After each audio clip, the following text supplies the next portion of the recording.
दोस्तों नमस्कार, the zero Churu Rajasthan में आपका स्वागत है। आज दिल्ली जंतर मंतर पे क्या हुआ, ये पूरी जानकारी आपको इस वीडियो के माध्यम से दी जाएगी। तो इस वीडियो को ज़्यादा से ज़्यादा शेयर करिए ताकि सब लोगों के पास जानकारी पहुंचे, क्योंकि AISO एक ऐसा संगठन है जो केवल और केवल गुमराह करने का काम करता है।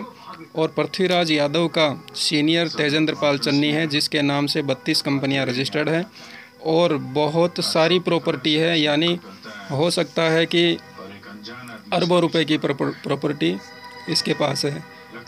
इसीलिए ये पृथ्वीराज यादव सब अपने सीनियरों को बचाना चाहता है और केवल दिखावा करके हम सब लोगों को इधर उधर घुमा करके निराश करके छोड़ देता है, केवल धरने के नाम से। और आगे मैं ऑडियो भी सुनाऊंगा जो कि पृथ्वीराज से बात हुई थी काफ़ी लोगों की, वो भी आप सुनिए और ज़्यादा शेयर करिए ताकि सब लोगों को पता चले। सब्सक्राइब करते हो तो आपको तुरंत नोटिफिकेशन मिलेगी हम जो भी न्यूज़ अपडेट करेंगे उसकी, और नहीं करते हो तो कोई दिक्कत नहीं है, लेकिन शेयर करना बिल्कुल मत भूलिएगा। सब लोगों के पास ये वीडियो जाना चाहिए। धन्यवाद दोस्तों। The zero Churu Rajasthan. कौन सा गुनाह किया था सैनिक परिवारों ने? ये ही कि जो मोदी सरकार ने वादा किया था वो आरोपी देने का, और प्रधानमंत्री जी वादा पूरा नहीं कर पाए तो उनको शर्म लग रही थी कि सैनिक सड़कों पे बैठे हुए हैं। प्रधानमंत्री जी कान खोल के सुन लीजिए, जितना जोर लगाना है लगा लीजिए। प्रधानमंत्री जी, 1 रैंक 1 पेंशन हमारे सैनिकों का हक है और उसको हम लेकर रहेंगे, लेकर रहेंगे, लेकर रहेंगे। जितनी बार लाठीचार्ज करना है कर लीजिए, जेल में डालना है डाल लीजिए, गोलियां चलानी है चला लीजिए। हम डरने वाले नहीं हैं, हमारा हक कोई छीन नहीं सकता।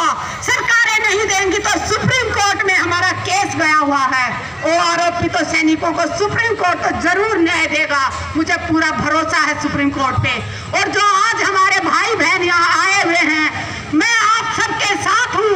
जब भी मेरी जरूरत हो या हमारी टीम की जरूरत हो, मैं हमेशा आप लोगों के साथ खड़ी रहूंगी, जब भी जहां बुलाएंगे आप लोग।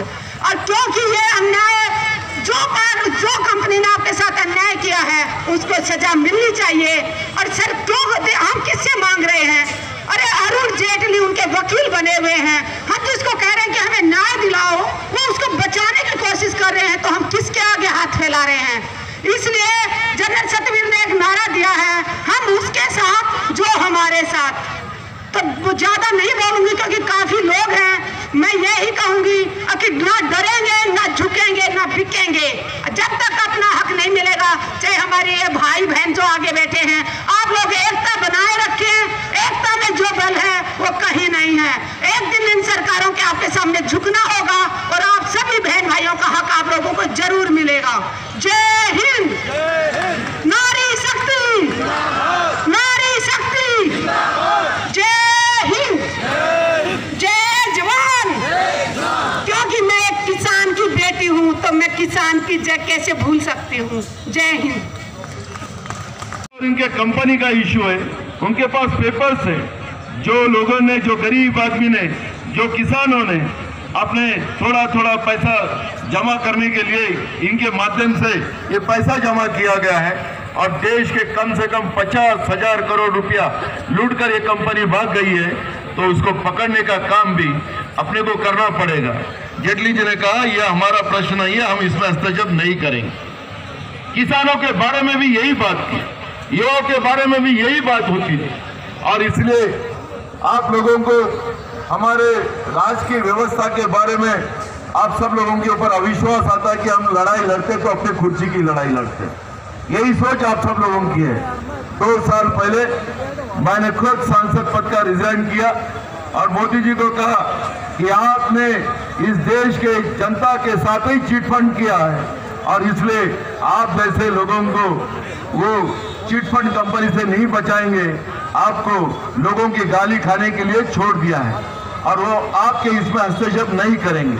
मैं आपको कांग्रेस पार्टी की तरफ से वादा करता हूं, राहुल गांधी जी ने मुझे कहा कि आप जाके उन्हें आश्वस्त करिए कि हम पार्लियामेंट में तो इश्यू उठाएंगे, और जब आपके आशीर्वाद से सरकार आएंगी तो इस प्रकरण में हमारी सरकार 100 दिन नहीं, जैसे आपने देखा होगा कि जैसे हमारे छत्तीसगढ़ के छाती ने जब भी कहा कि हमने छत्तीसगढ़, मध्य प्रदेश, राजस्थान में कहा था, राहुल गांधी जी ने कहा था कि हमारी सरकार आएगी तो 10 दिन के अंदर में हम किसान का कर्जा माफ करेंगे।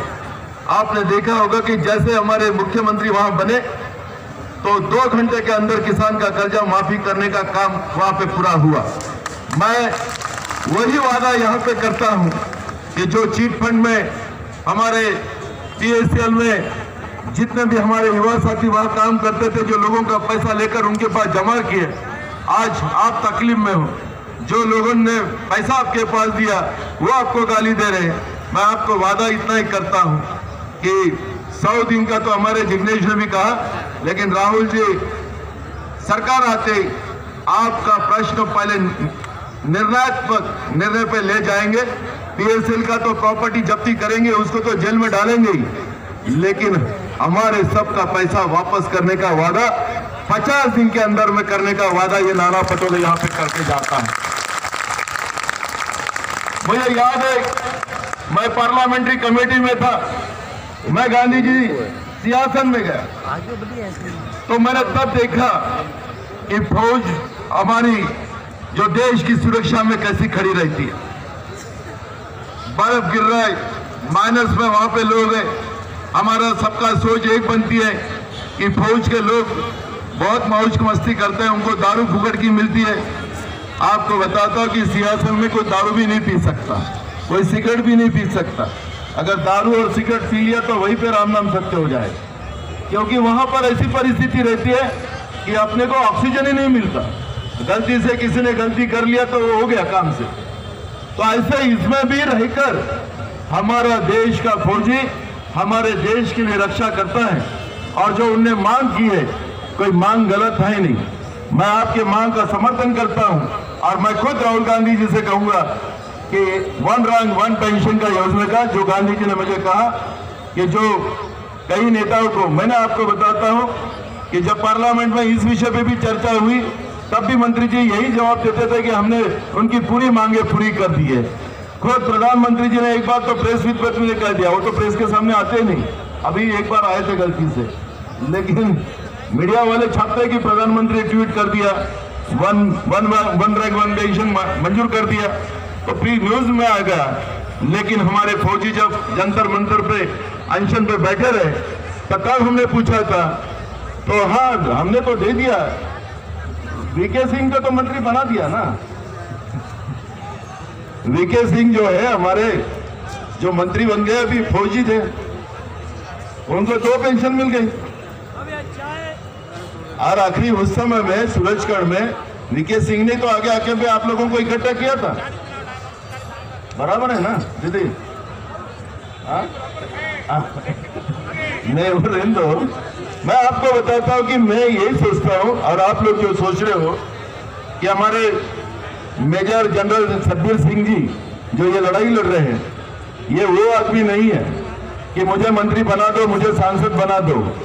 इनकी मांग जो है कि मेरे फौजी जो है 4 लाख उनसे आगे इन सबको 1 रैंक 1 पेंशन की लाभ मिले और सबको उसको सम्मान से जीने का अधिकार प्राप्त हो। ये जो मांग लेकर मेजर जनरल सतबीर सिंह जी जो लड़ रहे हैं, मैं आपके मांग के साथ हूँ। राहुल जी को इस बात से भी अवगत कराता हूँ कि मैं इस बात से भी अवगत करता हूँ कि 1 रैंक 1 पेंशन आपकी जो भूमिका है उसको समर्थन कांग्रेस करेंगी, कांग्रेस की सरकार करेंगी, ये वादा मैं आप लोगों को यहाँ पे करता हूँ। मैं किसान का लड़का हूँ और किसान का लड़का जो वादा करता है उसको पूरा करता है, ये बात मैं यहाँ के करके जाता हूँ। मैं आप सब लोगों को यहाँ पर ज़्यादा वक्त न लेते हुए, मैं जितने भी अलग अलग राज्य से यहाँ पर हमारे जितने भी हमारी माता बहना, हमारे युवा, हमारे बुजुर्ग यहाँ पर आए, आपकी त्रासदी से मैं भली बातें मैं समझता हूँ, और इसलिए इस सब बात को कांग्रेस पार्टी अपनी ताकत से इस बात को लड़ेंगी और आपको न्याय देके रहेंगी, यही बात मैं यहाँ करता हूँ। और बहुत सारी बात है, कल के बजट पे भी यहाँ पे चर्चा हुई। आपने देखा होगा कि जय जवान जय किसान का नारा हम सब लोगों के लिए लाल बहादुर शास्त्री जी ने दिया था। कल आपने देखा होगा कि 2 हेक्टेयर तक के किसान को 6,000 रुपया साल का उनको पेंशन देने का सरकार ने डिक्लेयर कर दिया। अब 6,000 रुपया तो एक दिन का होता है 17 रुपया। अब 17 रुपये में ये प्रॉपर्टी की नीलामी करके इन 6.25 करोड़ इन्वेस्टर्स जो पीएससीएल के हैं उनका एक एक पैसा वापस करो। मोदी जी एक फूटी कौड़ी वापस करने को तैयार नहीं। कितना है पैसा? इस पीएससीएल नाम की कंपनी की सारी एसेट, उनकी सारी प्रॉपर्टी की यदि नीलामी होती है 1,80,000 करोड़ से ज्यादा पैसा उसमें से जमा होगा। जिन 6.25 करोड़ लोगों को, आप सभी साथियों को जो रकम जो पैसा वापस करना है वो अमाउंट होती है 40-50 हजार करोड़। फिर भी मोदी जी एक फूटी कौड़ी वापस करने को तैयार नहीं, क्योंकि उनकी नीयत में खोट है। क्योंकि पीएससीएल और लूटने वाली पॉलिसी स्कैम की इन चीट फंड कंपनियों से ही सारे चुनाव में मोदी और भाजपा को चुनाव जीतने के लिए, चुनाव लड़ने के लिए चंदा मिलता रहा है। लेकिन मोदी जी ने तो पैसा नहीं दिया। अब तो मोदी की घर वापसी भी तय है। कल का जो जुमला बजट देखा, उस जुमला बजट में भी हमको पैसा लौटाने की कोई बात नहीं। उसमें किसान के लिए कुछ नहीं, जवान के लिए कुछ नहीं, नौजवानों के लिए कुछ नहीं, दलित, आदिवासी और माइनॉरिटीज के लिए भी कुछ नहीं। और इसीलिए मोदी की घर वापसी तो तय है, लेकिन अब जिसकी भी सरकार बने और यदि महागठबंधन की सरकार बने तो उनसे ये विनती करने के लिए आए हैं कि जिस दिन आपकी सरकार बने उसके 100 दिन के अंदर पीएससीएल की सारी प्रॉपर्टी की नीलामी की जाए और 6.25 करोड़ इन्वेस्टर्स की खून और पसीने की कमाई का एक एक पैसा वापस किया जाए। ये प्रॉमिस लेने के लिए भी हम यहाँ पर आए हैं। आज मुझे युवा विधायक, युवा आंदोलनकारी के तौर पे आपके बीच में पेश किया गया, तो युवा साथियों की ओर से ये बात भी मैं रखना चाहूंगा कि मोदी जी ने 2 करोड़ रोजगार नहीं दिए। दिए क्या? नहीं दिए ना। मोदी जी ने 2 करोड़ रोजगार नहीं दिए, लेकिन 24 लाख सरकारी नौकरियों में जिनकी अपॉइंटमेंट सैंक्शन की गई है, यानी कलम के एक झटके से केंद्र में बैठी भाजपा की सरकार चाहे तो रातों रात इन 24 लाख बेरोजगार युवा को रोजगार दे सकती है। हेलो हेलो जी सर, मैं एंटरटेनमेंट से बोल रहा हूँ। मेरी बात पृथ्वीराज यादव जी से हो रही है। कहाँ से बोल रहे हैं? मैं अमेजिंग एंटरटेनमेंट यूट्यूब से बोल रहा हूँ। अमेजिंग? हाँ, अमेजिंग एंटरटेनमेंट मेरा यूट्यूब पे चैनल है मेरा, और लगभग 40,000 के लोग हैं। तो मुझे सिर्फ जानना था, इस 2 फरवरी को जो आपने मीटिंग रखी है, तो इस मीटिंग में क्या होगा और कैसे निवेशकों का पैसा दिलाया जाएगा, मुझे लोगों को भी बताना है। हेलो तो सर धरना स्थल पे आओ सर जी, वहीं पता चलेगा सब बातों में। सर मैं 3 धरना स्थल पे गया हूँ, लेकिन वहाँ से मुझे कुछ सब निराशा ही मिली है। मतलब लगभग कुछ पता ही नहीं चलता है। वहाँ पे जाओ, नीचे बैठा देते हैं, रोड पे बिठा देते हैं, उसके बाद फिर क्या होता है, सब लोग मतलब बोलते हैं कि ये मिल जाएगा, वो मिल जाएगा, उसके बाद सब निकल जाते हैं। चैनल वाले हैं या कोई इन्वेस्टर हैं कि वर्कर हैं? सर मैं इन्वेस्टर हूँ। तो फिर आप यार परिचय तो पता नहीं किस किस ढंग से दे देते हो। इन्वेस्टर हो तो भी वहीं आके देखिए सर कि क्या रास्ता बनता है ना जी, वहीं पता चलेगा। अब धरने तो धरने का क्या अर्थ होता है, धरनों में आप गए भी होंगे, धरना तो धरना जैसा ही होता है। ये सोच के आए कि धरने में आने वालों को सबको चेक मिलेंगे या दूसरे दिन चेक मिल जाएंगे, तो वो तो आने वाले की गलती है। तो मतलब ये वहाँ पे धरने से कुछ बात आगे बढ़ती है, धरने से लेकिन पैसा मिलने का। लेकिन सर इतने सारे धरने हुए हैं और बाद में ज्ञापन दिया जाता है। ये कोई छोटी समस्या है क्या? इस देश का सबसे बड़ा कॉर्पोरेट स्कैम है जी। जितनी बड़ी समस्या होती है उतना समाधान निकालने में समय लग जाता है। जी सर, बड़ी तो है, लेकिन अगर हम साथ में अगर काम करते हैं, क्योंकि अलग अलग हो जाएंगे तो थोड़ी ना होगा साथ में। अगर आपकी जानकारी कौन हो रहा है अगर आपकी जानकारी सही होगी तो हम लोगों को बताएंगे वो जानकारी। बताइए। तो आप मुझे सिर्फ इतना बताइए कि 2 तारीख को जो क्या क्या होगा और उससे कैसे पैसा मिलेगा। मैं ये कह रहा हूँ धरना के बारे में क्या स्पष्ट करूँ, धरना तो धरना होता है सर। अभी सर देखिए 26 कैसे बताऊँ धरने में क्या क्या होता है, आप बता दो मेरे को धरने में और क्या क्या होता है या क्या होना चाहिए। सर सुनिए आप, 26 फरवरी को यहाँ पे मुंबई में एक आंदोलन हुआ था। उस आंदोलन के बारे में आप जानते होंगे जी, क्योंकि बहुत लोग आए थे वहाँ पर। तो उसके बारे में सिर्फ एक दिन हम लोग को रोड पे बिठाया गया, मैं भी उसपे बैठा था, रोड पे मिट्टी में बिठा दिया गया था। और बहुत सारे मेरे पास वीडियो भी है, मैंने बना के रखा है उसका, वो भी यूट्यूब चैनल पे है मेरे। तो उससे तो कुछ नहीं हुआ, 1 साल हो गया। तो उससे तो मतलब मुझे तो ऐसा नहीं लगता है कि धरने से कुछ होगा। आपको कैसे लगेगा ये तो आपके ऊपर डिपेंड करेगा। दूसरी आप बताओ उसके अलावा और क्या रास्ते हैं।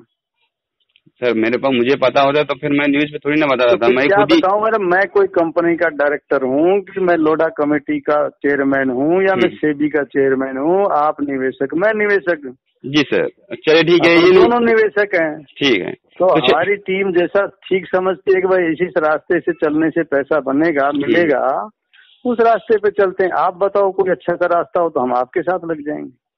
ठीक है, मैं तो मेरे पास रास्ता नहीं है सर। मैं एक जानकारी और जानना चाहता हूँ कि आपके ऊपर के 2 सीनियर के नाम बता दीजिए और आपके अपने जूनियर के नीचे जूनियर जो जूनियर है ना, उनके नाम बता दीजिए। आपको?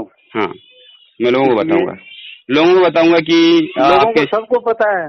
हाँ, सारे देश को पता है। नहीं पता है ना, बहुत लोग नहीं जानते। पता है तो पता कर लेंगे।